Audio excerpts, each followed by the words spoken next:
Okay, welcome everyone to the end of the membership press conference by Ambassador Christof Heusgen. Thanks for being here and good to see you again back in the room, at least a small number of people due to social distancing, and also very welcome to those connected via the chat, via WebEx. The ambassador will give an introduction about our membership on the Security Council, and then we go into the questions. You can raise your hand, and I'm going to take questions both from the chat, but also, of course, from the room. Thanks for being here. Yes, thanks, Katrin. Thanks, everybody, for coming. We are close to the holidays. We had today our last meeting in the Security Council after 2 very intensive years. This, of course, marks then the end point of our, as I said, two years.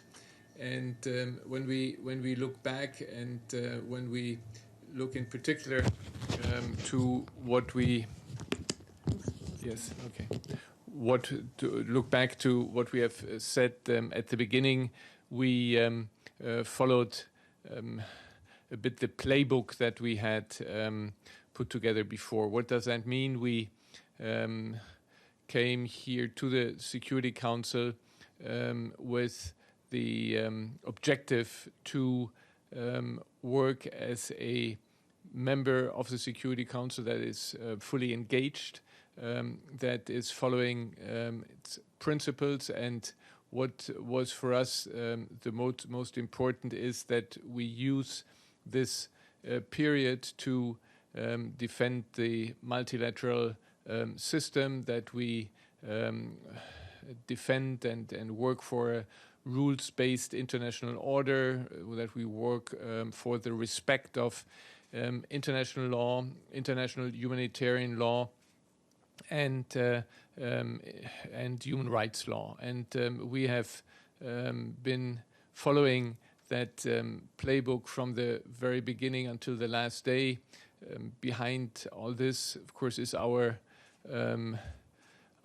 view taken from German history, from the history books, that and what we have built up in Europe is that you resolve conflicts not by force, but you resolve conflicts by the rule of law, and this is what is happening in Europe, where conflicts are resolved by the European Court of Justice. Conflicts are resolved by political negotiations, by getting the European Council agreeing, and we believe also beyond Europe, conflict should be solved on the basis of international law in peaceful political means. So that was our playbook, and as I said, we applied that on all the individual cases that we followed. And we had the second principle or second guiding rule for us, and this is to take a wider look at security, take a look at a comprehensive view of security, that is not look as the conflicts themselves, but look at root causes, look at what are the drivers of conflict and try to tackle those. And I think the most important ones there were the 2 highlights of our presidencies. The first one was sexual violence in conflict, and the second one was climate and security. But also subjects that have to deal with stronger participation of women in peacekeeping or in leaderships. We had our defense minister here for peacekeeping, women in peacekeeping. Also, then the aspect of disarmament, which for us was also, or has always been traditionally, a strong German point, and we brought the non-proliferation treaty ahead of the review conference into the Security Council, small arms into the Security Council. And so the third point for us then was, of course, the and this is not an order of importance, but all these are important, of course.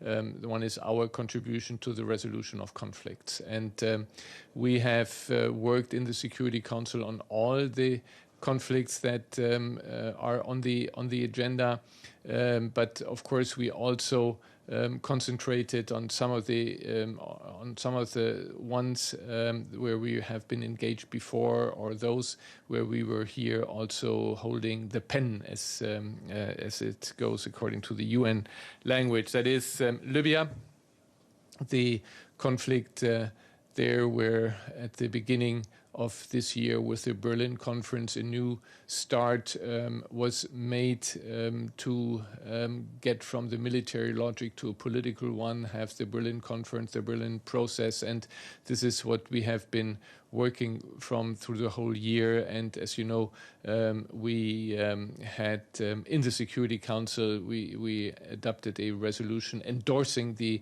result of the Berlin conference on Libya to give it more weight. Sudan, another issue where we also were co-pen holder, where we looked how to actually arrange for the shutdown of the UNAMID mission and the establishment of the new special political mission, UNITAMS. And actually we are still, this is the last part of our work. The UNAMID resolution for the drawdown should be adopted this afternoon. UNITAMS is up and running now starts fully operating very soon with the SRSG to be nominated, and with then also people being on the ground. So this is Sudan, this is Libya. We had on Syria the penholder for the humanitarian file, and we have fought hard during these 2 years to keep humanitarian aid flowing into the country, and you have followed the controversial discussions in the Security Council about the number, the lengths, etc. But for us, this, as I said at the beginning, humanitarian issues are important. So that was another item that was high on our agenda. Afghanistan, there we accompanied the peace talks.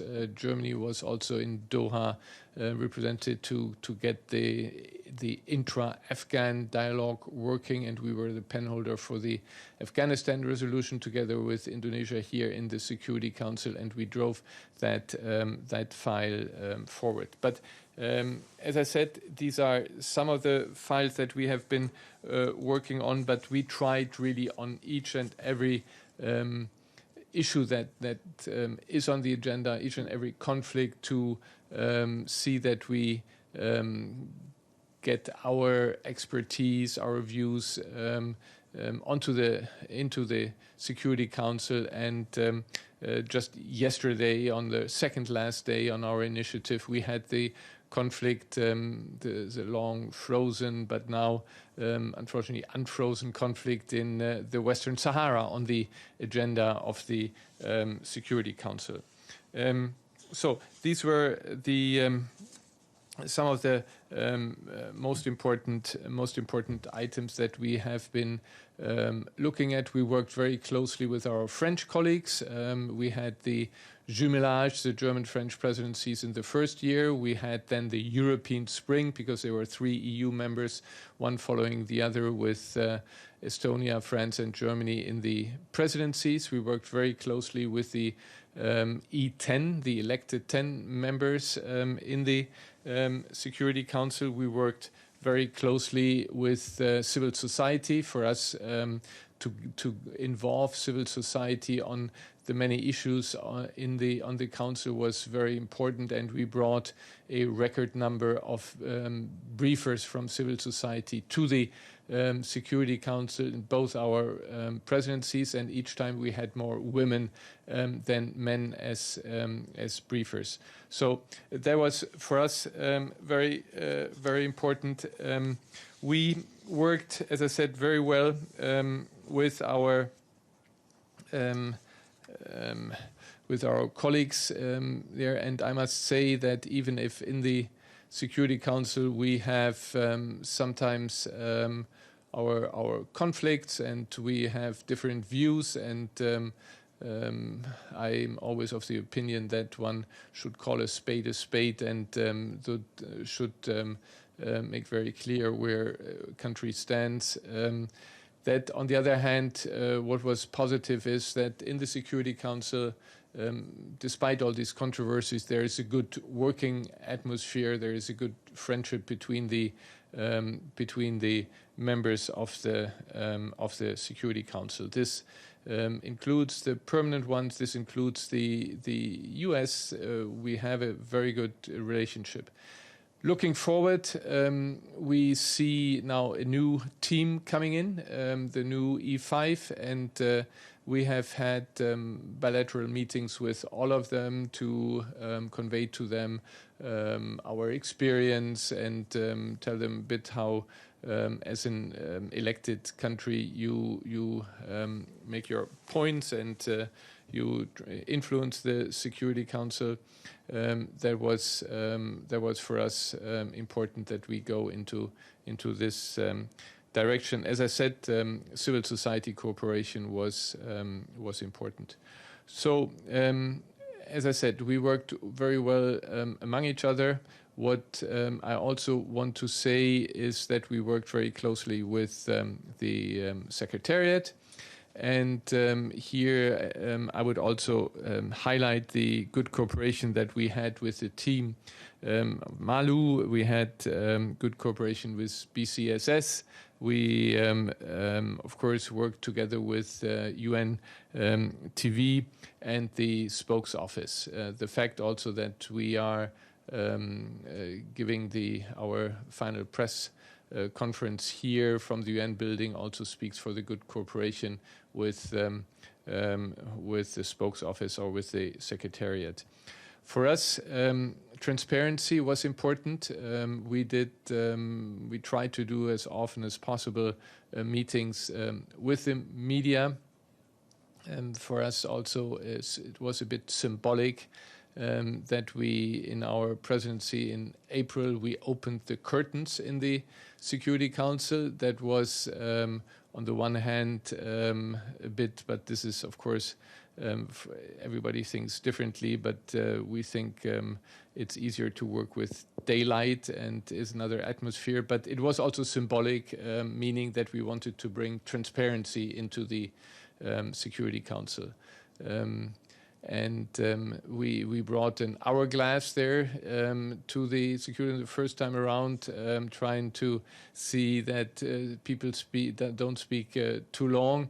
It was again a bit symbolic because we also try to indicate don't read your long speaking notes that you get from capitals, but try to engage in a dialogue, speak freely. So these are some of the issues I wanted to convey to you, but we are open now to questions and remarks, of course, and Katrin will organize that. Yes, as announced, thanks very much. I'm going to switch between the room and the chat. I saw Celia being one of the first. Take notice of the other one. So Celia, please. Thank you, Ambassador, for the briefing. As you mentioned, you were the first country to share the Security Council presidency with another country. How would you say it was while France sometimes said that it was a little too much, that you were too, pushy? That's my first question. And don't you think that it's time for Germany, or it would be time for Germany, to become a permanent member of the Security Council? Thank you. Well, I didn't hear that we were too pushy. I was very happy with François Delattre. I don't know if we went here together, actually. Yes. We went here together. I have a very good relationship, friendship with François Delattre. We have a good, also same with Nicolas de Rivière. In the second year we did this European one, but in the first year we did this German-French presidencies. No, it was a very good experience. We wanted to bring something from the close German-French cooperation that we have in in Europe. We wanted to bring something here. I don't know if you followed this morning's Security Council meeting, where at the end the Belgium colleague said, I didn't even mention it, neither did the French, because it was of course in 2019, but the Belgium mentioned how important German-French cooperation is, and to have this from a third party also already sends a message. Overall, I was surprised, I must say. We are used in Europe, for this German-French cooperation, but I was surprised by very positive reaction by others, third countries from areas where there are conflicts, who clearly said that, well, look at what Germany and France have achieved, taking into consideration the history of this relationship between 1870 and 1945 with 3 wars, and very, very, catastrophic wars, and see what has come out of it, that they are now sharing the presidencies with each other, and to have this should serve, say, other countries as an example also for conflicts that have not been resolved like the German-French one. So that was positive. As I said, we were not too pushy. Of course, it is always the system here is organized and always follows the rules of monthly presidency. So to have a 2-month one, it is not easy in a very conservative circle that is certainly the Security Council to change rules. But where there is the will to do it, you find a way. Germany, permanent member of Security Council. We fully support your view. No, we have always said that Germany, as the second largest financial contributor to the wider UN system, when you look at all the agencies from UNICEF to UNHCR to the World Food Program, to UNICEF, to UNDP, you always see that Germany is on top of the list of donors, and we believe that we belong into the Security Council also as permanent member, and we also believe that our policy, the policy of strengthening what I said at the beginning, strengthening of multilateralism, strengthening of rules-based international order, that makes us a natural member of the Security Council. So I give you afterwards a list of countries you may want to speak to make it possible. But we are working on this. You know that the declaration, you probably don't know it, but the declaration adopted on the 75th anniversary by the UN clearly says that should be instilled new life into the reform plans and projects, and we will of course work on this together with our partners in the so-called G4, that is India, Japan and Brazil, and we will drive this. It's not only because of Germany, of course we have our national interests, but it's because of the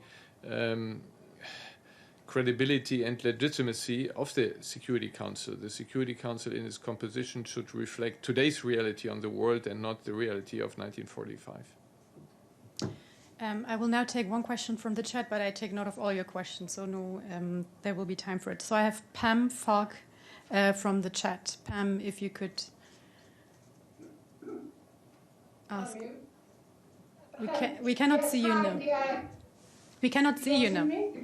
We can hear you. Yeah, we can hear you, but if you maybe want to switch on the camera. It's not on? No, but it's okay. We can see you. Yeah, you can see me, right? Yes, I can see you, yes. Okay, we can, I think from my side, it seems Anyway, it's Pamela Fox from CBS News. If you can't see me, we are getting a reverberation. But in any case, Ambassador, and thank you, Katrin, and Ambassador, I do want to say from the beginning, it's just been a pleasure to get so much information from a Security Council member, and you will be sorely missed at UN headquarters. So thank you for giving us so much at stakeouts and so much frank discourse on the world. So my question is, on the Iran deal, you were talking about it all morning.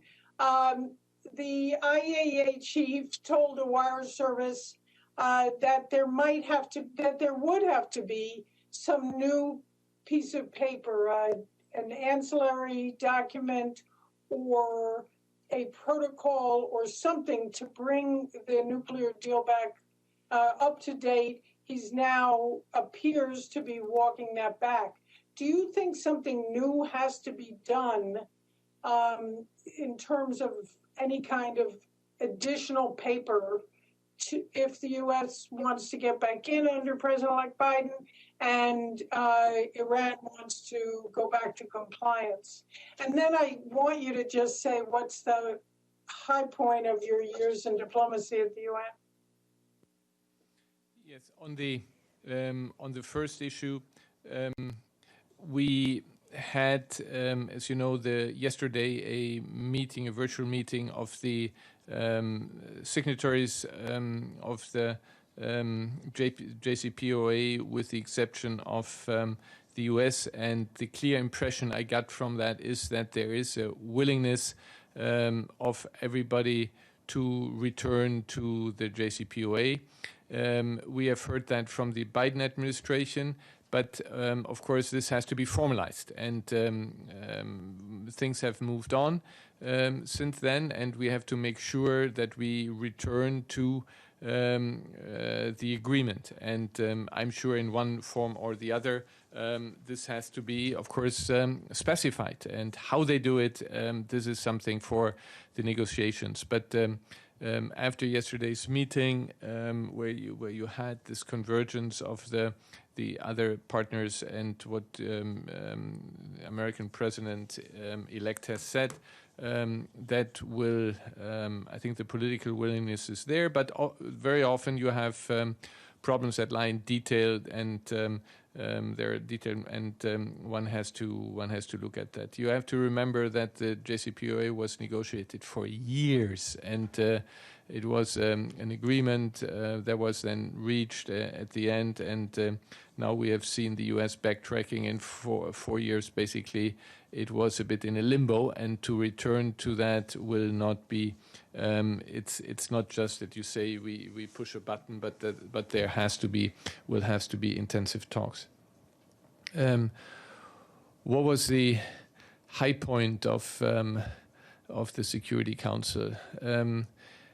It is, of course, I must say, a difference if you meet in person or if you meet virtually. To be in the Security Council on a political sensitive issue, to have then ministers, prime ministers, representatives from civil society all in the chamber, and then coming together to reach a result. This is something, of course, that is special. I would say that a high point was the adoption of our resolution 2467, the resolution on sexual violence and conflict, where we had two Nobel Prize winners, Amal Clooney and Denis Mukwege, here, who have been driving forces in their capacity on sexual violence. And we had with Amal Clooney one of the best lawyers who look at the issue in the Security Council. We had a number of ministers there. And when we entered, we were not sure yet if we would get a resolution on it. And when we left in the afternoon, we had it. So that was kind of the high point. Lots of tension and excitement. So when I look back, what was the one event where most was going on, and as I said, also the result, the resolution we got in the end, that was the high point. Thank you very much. I'm going again to the room. I've got Ephraim. Thank you so much. Ask you about your work on Libya and Syria, and whether or not you had some departing thoughts, if you will, around these two very complicated files. What is the single most important insight, maybe, that you would leave us with before around these two files? Thank you. Well, maybe some will be happy, but we will not be leaving. We leave the Security Council, but we continue to be engaged. Let me start with Libya, where we have outside the Security Council with the Berlin conference. There was a landmark conference with the process that started afterwards. This is something that we have done in very close cooperation with the UN Secretary General and his envoy, and we will of course continue to be engaged in it. It was important to get, and that was a success in Berlin, to get all parties around the table and to forge a compromise so that on the political track, on the military track, on the economic track, you have kind of a roadmap that will lead for a stabilization of the country, and we are continuing to implement that. But it is, of course, key that you, in a conflict like Libya, that you have not only the parties on the ground, but in particular you have the potential spoilers or the supporters from the outside around the.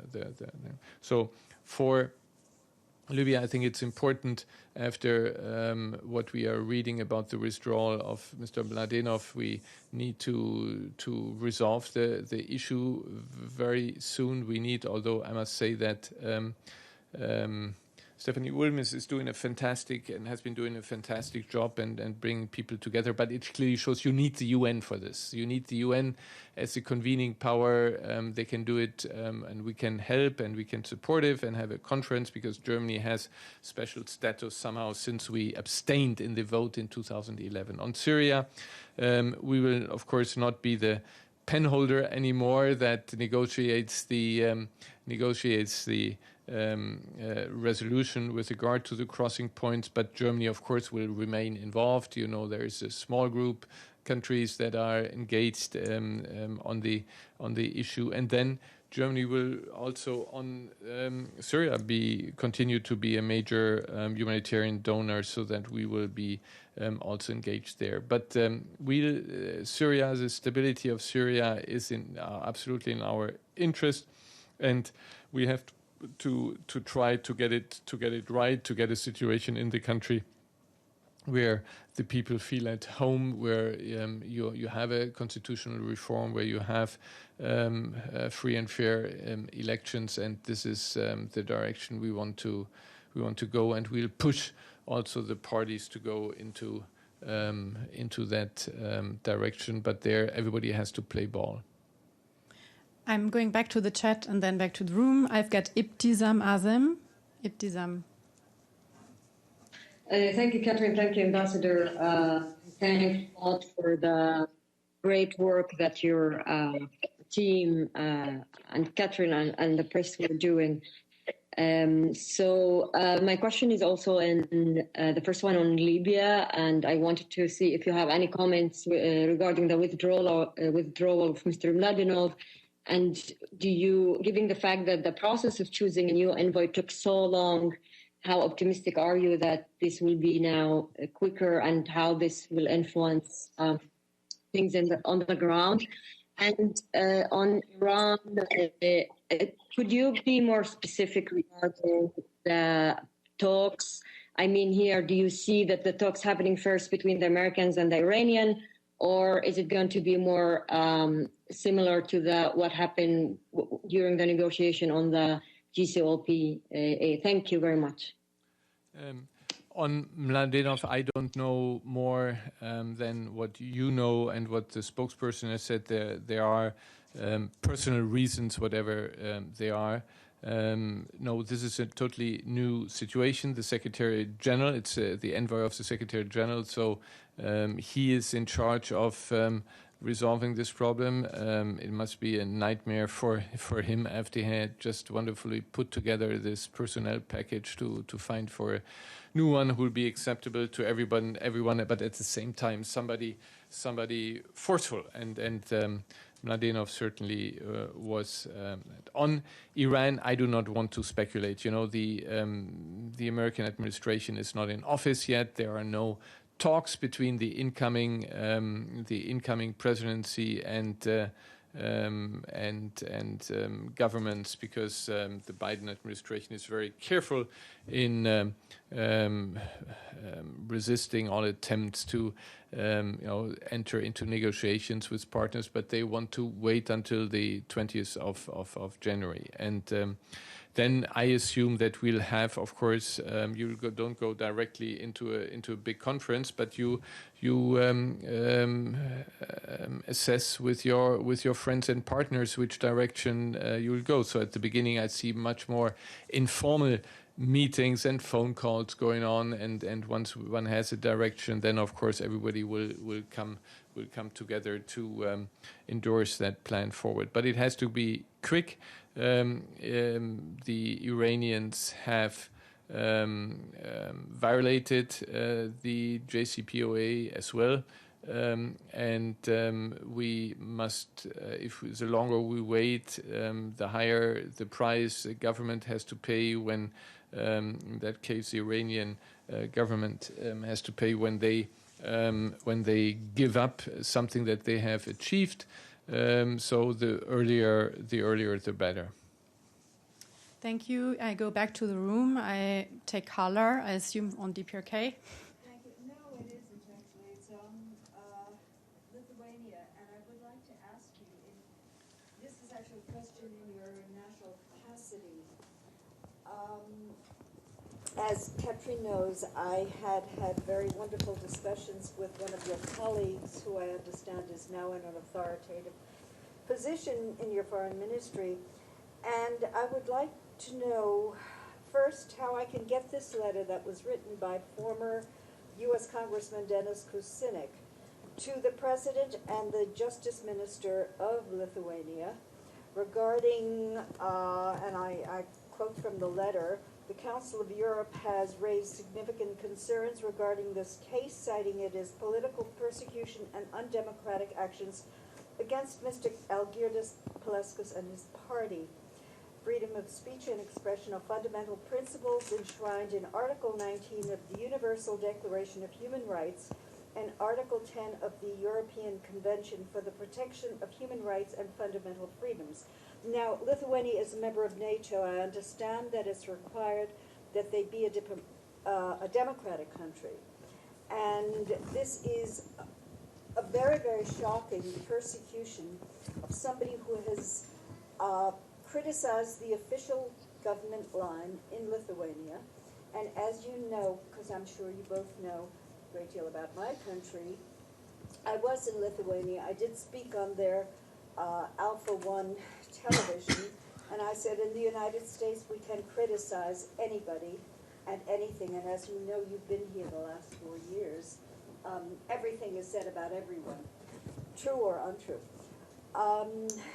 So I was told that Germany is now in a very influential position in the Council of Europe, and I was wondering whether your foreign ministry, I would like to know first how I can get a copy of this letter, which is a bit old, but it's still current, to your colleague in the foreign ministry, and secondly, whether it's possible for Germany to raise this issue in the European Court of Human Rights, because it's reached a point now where Lithuania, I just received an email yesterday which horrified me.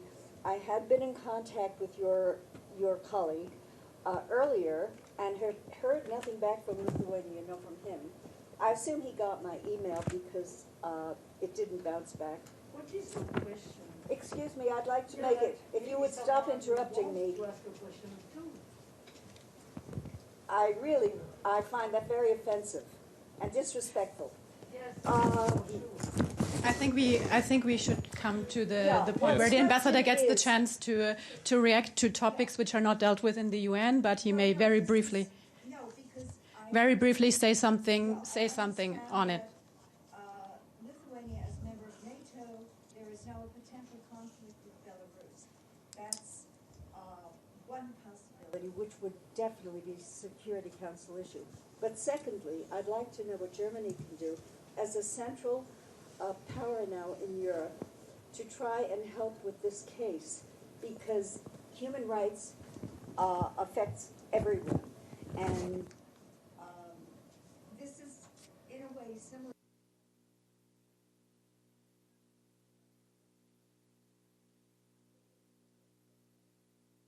Bring this to his attention, but I think your country is in a position. Thanks, Carter, for your question. Yes, let me briefly respond. Of course, I'm the UN ambassador. I deal with UN issues. In my introductory remarks, I mentioned the European Union, and I mentioned that conflicts in the European Union are resolved by the rule of law, are resolved in the European Union by the European Court of Justice, and we have been successful over the years and decades that conflicts were resolved that way, and I'm optimistic that this will be possible.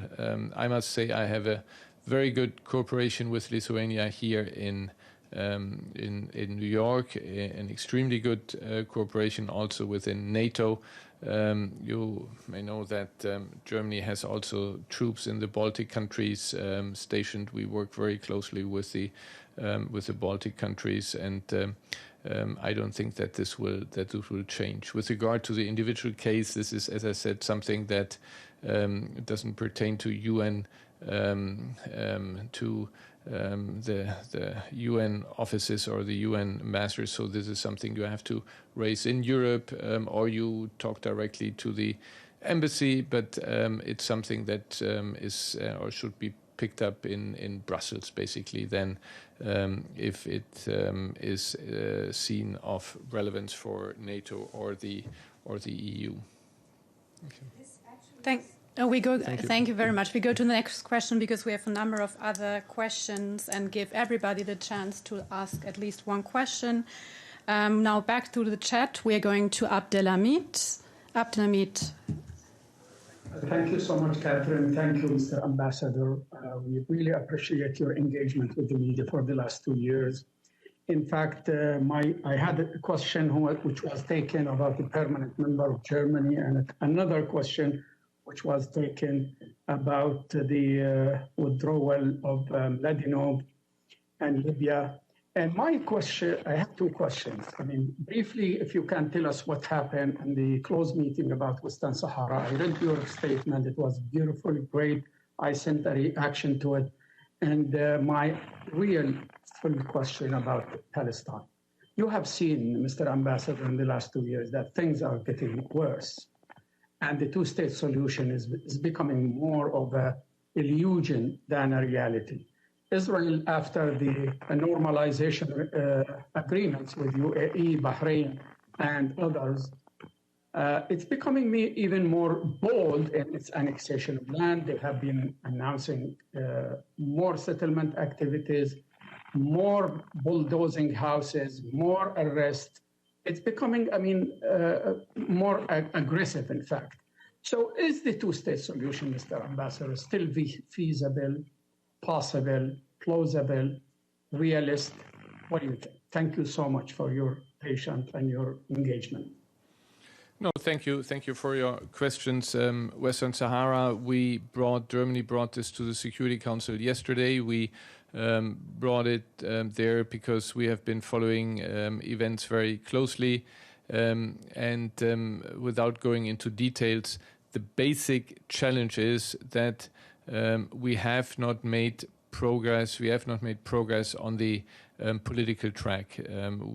Since 1991, basically, we are trying to come to a resolution of the issue. The objective was to have a referendum that should decide to which what happens with Western Sahara. Should that be an independent state, or should that be kind of autonomy for in Morocco? And this is where we still stand today. But on the ground, the situation has changed to a degree that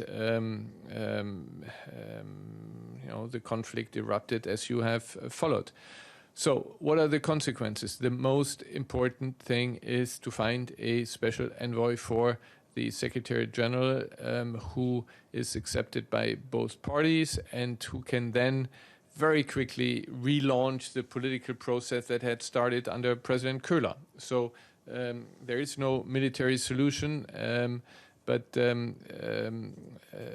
there needs to be a political one. But as in other conflicts, there are victims of this kind of frozen conflict. You have a whole generation now that is growing up without in refugee camps in Algeria, and we know, of course, that from frustration of people who don't see any progress on the file that is of relevance for them, in this case, the possibility to return home, that this may, if this is not dealt with, will lead to conflict, frustration, may lead to extremism, may lead to migration. So this is why we brought it also in Security Council to raise attention to it, to put pressure also on the election of a new special an envoy, and just to see that not in the shadow of other events things can deteriorate like this further. Will this happen? I don't know. We have seen with Mladenov how difficult it was to find a special representative. It has to be acceptable to both, and but I think in 1.5 years since Professor Köhler stepped down, it normally should be possible to find someone. On the Palestinian issues, I said everything that needs to be done. Said yesterday in the council. I believe those, and Mr. Mladenov was on my question very clear, and he sounded convincing to me that there is still the chance for a two-state solution. What the point I made is that if you look at the announcement for new settlements, it depends a bit on which stage, but it becomes really relevant that if you have in El Hamatos, if you have E1, if you have the area around Jerusalem, in the east of Jerusalem, when you have all this covered by settlements, I just don't know how you will, and then it goes maybe all the way to the valley. How can you have a contiguous Palestinian country, and in particular, how can you have one which may be separated from its capital is Jerusalem? So my point is to instill a kind of urgency that one cannot go on like this, because you will not resolve the problem. The Trump administration thought by cutting all the means for UNRWA, they would motivate the people in the camps then to finally give up their kind of refugee status waiting for return, but let them integrate into the neighboring countries. I think this is not going to work. Neither do the Palestinians want that, nor do the other countries want to integrate this number of Palestinians. So this is not a solution. We have to go back to the drawing board, and we have to maybe look at where basically Olmert left with Abbas shortly before Olmert stepped down. Maybe there is a chance to go back to this with a new U.S. administration. There is, of course, a chance. The question is, things have developed since 2017 when the 2334 was adopted, and I reminded my colleagues that already in 2334 there is something about a one-state reality that is entrenching in the West Bank, in the Palestinian territories, already mentioned there, and this, of course, is something that requires now attention and some dynamics going into a new process. Thank you very much. I go back to, I have Alan and Mr. Sato in the room. I go first to Alan. And then I also have someone in the chat. But Alan, go first, please. Thank you very much, Catherine. Thank you very much, Ambassador. Thank you for your engagement with the press. I have two questions. The first is follow-up on Libya again. I'm sorry for that, but I have to ask it. Do you have any idea how long is the list of persons who could replace Mladenov after he took the decision to resign at the position of special envoy? And the second question is personally regarding you. Could you please unveil what will be your next assignment? What are you going to do next? Will you stay at the foreign ministry system? Will you become an ambassador in some other country? I even heard that you're going to head one of the major European security conferences. Can you say anything on this? Thank you. Yes, on Mladenov, don't ask me, ask Mr. Djuric, the spokesperson, because it's for the Secretary General to nominate and find enough experienced senior people for it, and then have everybody agree on it. So you have to ask him how long the list is. I just hope that Stephanie Williams, the acting special representative, can be convinced of maybe staying on. This is an extremely tough job, and I have to really commend what Stephanie Williams has done in the absence after Hassan Salameh stepped down. So I have no indication, but I share the urgency of the matter. We have to have somebody there stable with a longer perspective so that the different tracks, military, political, economic, can all be, this is all UN-centered, and that they can really, this SCR can engage there. No, I will remain in New York. We are leaving the Security Council, but I will stay in New York until the middle of next year, and then we'll see what comes up after 40 years in the diplomatic service with jobs that were not 9-to-5 jobs. It's also time to relax a bit. I don't see Mr. Sato anymore, but I see Evelyn Leopold having a question. Evelyn, you may be, so far as I can see, the last one. Hi, you can hear me? Yes, absolutely. Okay, well, I just want to say it's been delightful having you as an ambassador.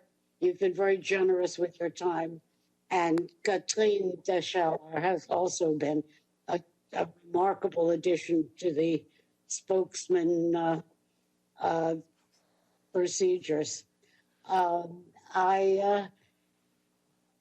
wish you happy holidays, zum Wohl, and a couple questions. You say you're staying on in the General Assembly, I assume. Is there anything particular you're going to emphasize there? And my second question is, while you mentioned the liaison with France, the two of you basically are the center of the EU. Is the Brexit controversy in any way impinging on your work? Okay. No, on the with regard to the General Assembly, we will. I cannot tell you exactly what we will do. We will, of course, look at the calendar. I mean, we don't set the agenda of the General Assembly, but the President of the General Assembly does that, and we'll work. We will work on the issue that was brought up at the very beginning. That is Security Council reform. The intergovernmental negotiations will resume in the new year, I assume, in one form or the other. So we will push for this reform. No, in general, we will be continuing on the line that I have mentioned before. That is the support for international law, international humanitarian law, human rights, and then look at the conflicts, etc. So that will remain the framework for our policy also in the next year. No, that the UK leaves the European Union is something that Germany very much regretted. We were happy when they joined in the first place, and we have been working closely with the UK. UK brought in many respects a lot of weight, additional weight to the European Union, but we have to cope with the challenge. I can only react to your question from my New York perspective, and there I must say that we have been fortunate to have during these years had, be it as member of the European Union outside, an extremely good working relationship with our British friends. I mentioned to you about penholderships. This is you have been much longer here than I have, so you know how important penholderships are, and the fact that our British friends were ready to share penholdership on the Libya sanctions regime, penholdership on UNAMID and UNITAMS. That was a gesture from the British that we were very thankful about, and allowed us to make a certain impact here. And this cooperation on many issues, you have followed the Security Council when it came to the respect for international human rights, for humanitarian law, for human rights. We were always side by side. So from this perspective, I regret, of course, that Britain has left the European Union, but I see that on the files that we work on here, that the relationship with Britain remains as close as it has been in the past. I think this is it. I haven't seen any more questions, but I just very briefly wanted to thank you too. Thanks for the kind words. It has always been a pleasure working with you. And as the ambassador, I won't disappear. I will be around too, not in the Security Council anymore, although, yeah, I do not need to add on what the ambassador said. Germany's ambitions or natural positions maybe on the Security Council, but I still will still be around, and I sincerely appreciated the work with you. And thanks, and Merry Christmas and Happy Holidays. No, and thank you for following us. For us, our relationship with the press was a natural one. I talked about transparency. I think this is something we need in our countries, we need in the UN, we need in democracies, and for you to ask any question you want to ask, and for us to be ready to respond to that. That is part of the multilateral system. This is part of the division of powers in the UN, in democracies, and therefore for us this was a natural tendency. And to then find out that our counterpart, the journalists, are nice people to work with, made it even more interesting and a pleasure. And of course, we always worked as a team. And I want at the end also thank Katrin Descherer, who has been really the driving force in all our media relations. And I want to thank her here also for her wonderful work. Thank you. Okay, happy holidays. Thank you.